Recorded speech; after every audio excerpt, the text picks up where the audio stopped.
اللہ رب العالمین والصلاة والسلام علی سید الانبیاء والمرسلین وعلی آلہ واصحابہ اجمعین۔ خود ملا شاہ نے یا ایھا الذین آمنوا لا تقربوا الصلاۃ وانتم سکاریٰ کی ایک تفسیر کی، جس سے معلوم ہوتا ہے کہ آپ نے نماز ہی معاف کر دی۔ تفسیر کے الفاظ یہ ہیں: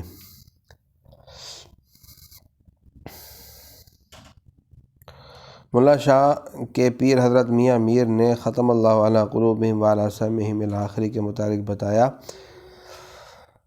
کہ در حق خاصان است بر دلہائے اینشا کے درد دل اینشا غیر نیاید و چشم اینشا غیر نہ بیند و گوش اینشا غیر نہ شود و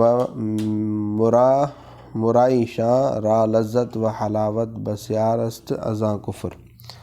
ملا شاہ کا ایک مشہور شعر ہے جس پر علماء کشمیر نے کفر کا فتویٰ بھی دیا تھا اور شاہ جہاں بادشاہ سے شکایت بھی کی تھی: پنجا در پنجا خدا دارم منچ پروائے مصطفیٰ دارم۔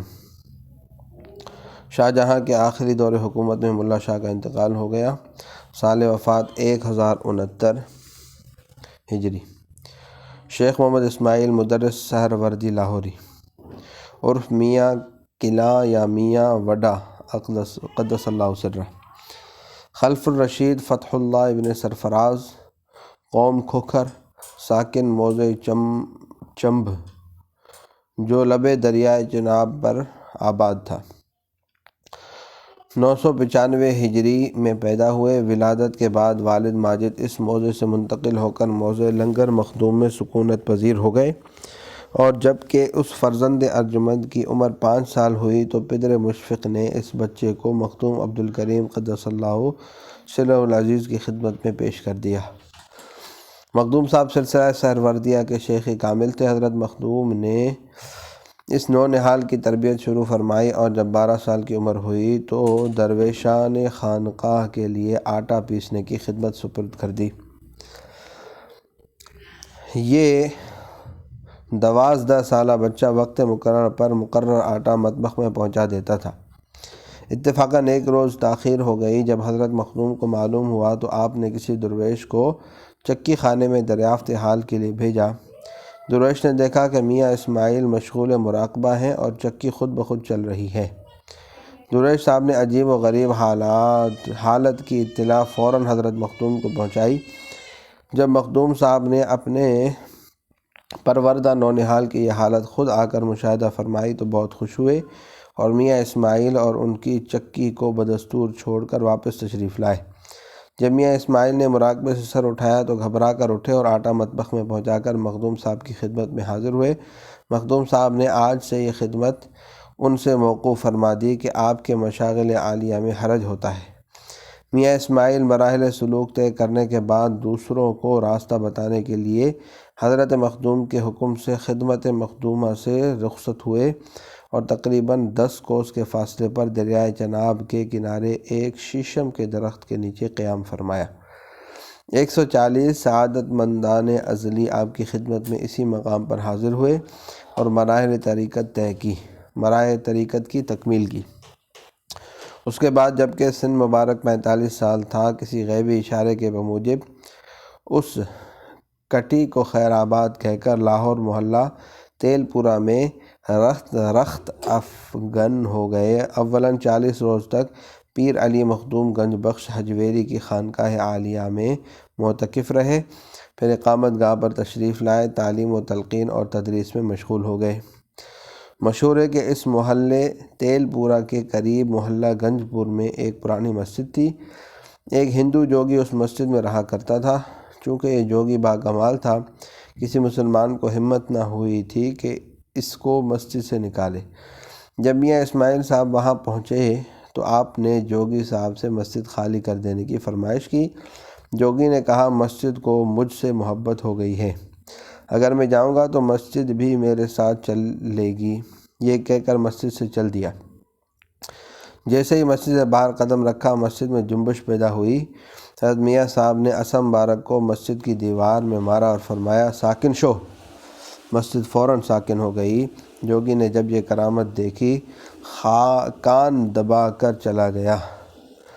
حضرت میاں اسماعیل صاحب نے اس مسجد کو اپنی خانقاہ اور درسگاہ بنایا اور یہیں سے رشد و ہدیٰ کے چشمے پھوٹ پھوٹ کر بہنے لگے، اور بقول مصنف تذکرۃ العلماء والمشائخ یہی مدرسہ درس میاں وڈا کے نام سے 350 برس گزر جانے کے بعد بھی آج تک جاری ہے۔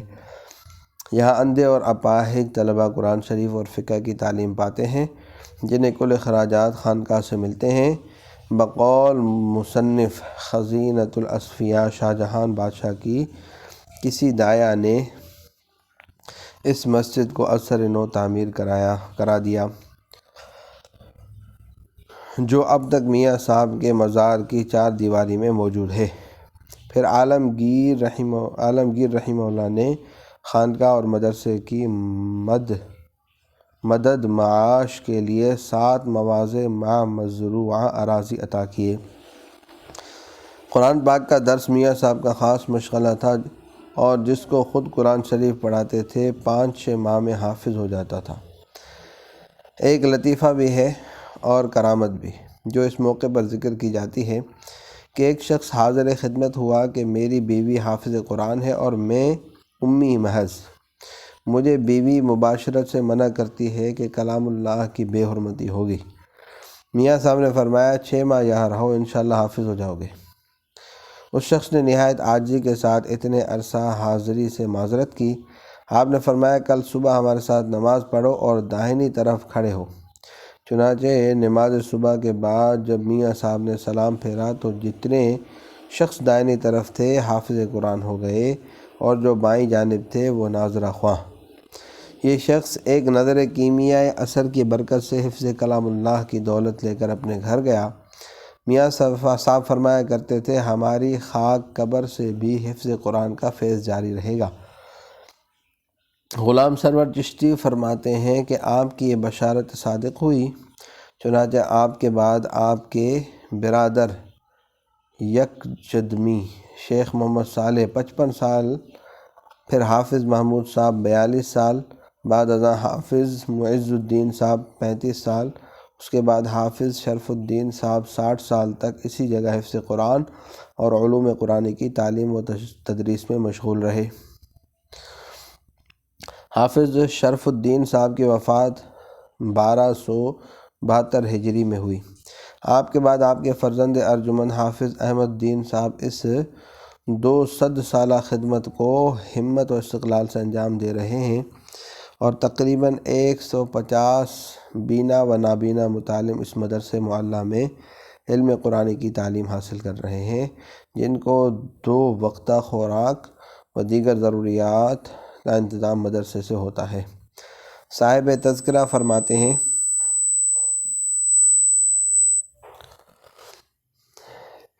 مہاراجہ دلیپ سنگھ کے دور تسلط میں سکھ فوج نے مدرسے کی عمارت کو بہت نقصان پہنچایا، جس کی تلافی مرمت وغیرہ کے ذریعے سے بعد کے مسلمانوں نے کی ہے۔ شیخ محمد صالح موصوف، شیخ محمد ہاشم، شیخ عبدالحمید و عبدالکریم قصوری، اخوند محمد عثمان، اخوند محمد عمر انتخاں، حافظ عبداللہ ساکن کیوال، حافظ محمد فاضل، حافظ اللہ بخش، حافظ محمد حسین آوادن، حافظ فتح محمد خوشحالی مولوی، تیمور لاہوری، میاں جان محمد لاہوری، جان محمد ثانی متوفی 1120 آپ کے سینکڑوں خلفاء میں خاص شہرت رکھتے ہیں، جنہوں نے حضرت شیخ کے مسلک پر تعلیم و تدریس میں اپنی زندگیاں صرف کیں۔ مولانا شیخ اسماعیل سے 90 سال کی عمر پا کر 5 ماہ شوال سن 1085 کشت زار دنیا سے گلگشت جنت کی راہ لی، رحمہ اللہ وقدس سرہ، وصلی اللہ تعالی علی حبیب سیدنا محمد وعلی آلہ و اصحابہ اجمعین برحمتک یا ارحم الراحمین۔